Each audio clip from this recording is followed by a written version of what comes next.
ဖြစ်လို့တီလာလို့ခေါ်တယ်လေဘာကြောင့်တီလာလို့ခေါ်တယ်လဲဆိုတော့တီလာဆိုတဲ့စကားလုံးရဲ့အဓိပ္ပာယ်ကဘာလဲလို့ဆိုအဓိပ္ပာယ်နှစ်ခုမှတ်ရတီလာဆိုတာနံပါတ်1ကတမာဒါနထောက်ချိုက်တဲ့တမာဒါနဒါတွေနဲ့တမာဒါနမဟုတ်ဘူးထောက်ချိုက်တဲ့တမာဒါနတမာဒါနဆိုတာတန်အာဒါနကောင်းစွာထားခြင်းကိုယ်အမူအရာနှုတ်အမူအရာကိုယဉ်ကျေးလိမ်မှာကောင်းမွန်စွာထားခြင်းနော်လောကလူတွေမှာအပြောအဆိုရိုင်းတာရှိတယ်အပြုအမူရိုင်းတာရှိတယ်အဲ့ဒီရိုင်းဆိုင်တဲ့အကုသိုလ်အခြေခံပြီးတော့ဖြစ်ပေါ်လာတဲ့ရိုင်းဆိုင်တဲ့အမူအရာကာယကံအမူအရာဝစီကံအမူအရာတွေကိုကောင်းစွာထားခြင်းလို့သီလလို့ခေါ်တာပဲဟောအဲ့ဒီအမူအရာတွေမရှိဘူးဆိုပါစို့သူများတဲ့တတ်တယ်ဆိုတာဒါရိုင်းဆိုင်တဲ့အမူအရာကြီးနဲ့လောက်တာပဲပေါ့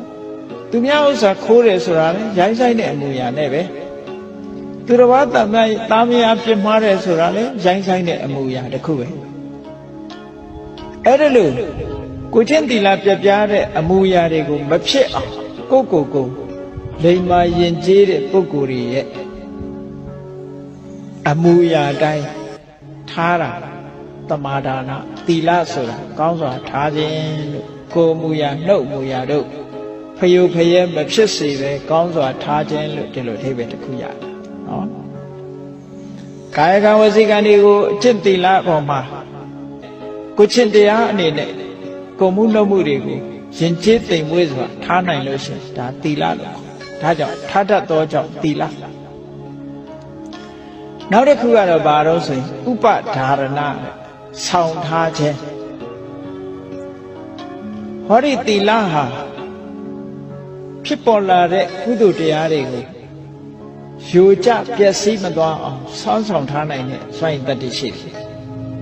ကိုချင်းသီလမရှိတဲ့ပုဂ္ဂိုလ်ရဲ့တဏ္ဍာမှာကုသိုလ်တရားတွေမတည်နိုင်ဘူးတဲ့လောကမှာစကားပြောကြတာရှင်သေးစီဟာတိမ်ဒီရွှေခွက်ထဲမှာသာတည်တယ်လို့ပြောတာလို့ပဲကုသိုလ်တရားတွေဟာသီလဆိုတဲ့ကိုချင်းတရားပြည့်စုံမှကိုချင်းတရားရှိမှကိုချင်းတရားပေါ်မှီပြီးတော့မှသီလဆိုတာတည်နိုင်တယ်ဆိုတော့ကုသိုလ်တရားတွေဟာတည်နိုင်တယ်လို့ပြောအဲ့တော့ခုနကပြောခဲ့တဲ့ဟာကိုပြန်ကြည့်သီလမရှိဘူးဆိုလို့ရှိရင်ပါမောဇာတို့ပီတိတို့ပတ္တတိတို့ဒုက္ခတို့သမာဓိတို့ယထာဘူတညာဏတန္တနာဆိုတဲ့ဒီကုသိုလ်တွေရှိနိုင်မှာမရှိနိုင်ဘူးမတည်နိုင်ဘူးသီလရှိလို့သာသမာဓိတို့ယထာဘူတညာဏတန္တနာတို့ဆိုတာတည်လာနိုင်တာဒါကြောင့်မို့ကုသိုလ်တရားတွေရဲ့တည်ရှိအောင်ကုသိုလ်တရားတွေတည်အောင်ဆွမ်းဆောင်ထားနိုင်သောကြောင့်သီလသီလရဲ့အဓိပ္ပာယ်ကိုနှမျိုးမှတ်ရကာယကံဝစီကံတွေကိုကောင်းစွာထားခြင်းဟာလည်းပဲထားတတ်သောကြောင့်သီလကာယကံဝစီကံတွေကိုကောင်းစွာထားတတ်သောကြောင့်ကိုချင်းတရားနဲ့အညီကောင်းစွာထားတတ်သောကြောင့်သီလကုသိုလ်တရားတွေကိုစွမ်းဆောင်ထားနိုင်သောကြောင့်ဆောင်ထားနိုင်သောကြောင့်သီလဒါဘာကြောင့်သီလလို့ခေါ်တယ်လဲဆိုဒါဒီတစ်ခု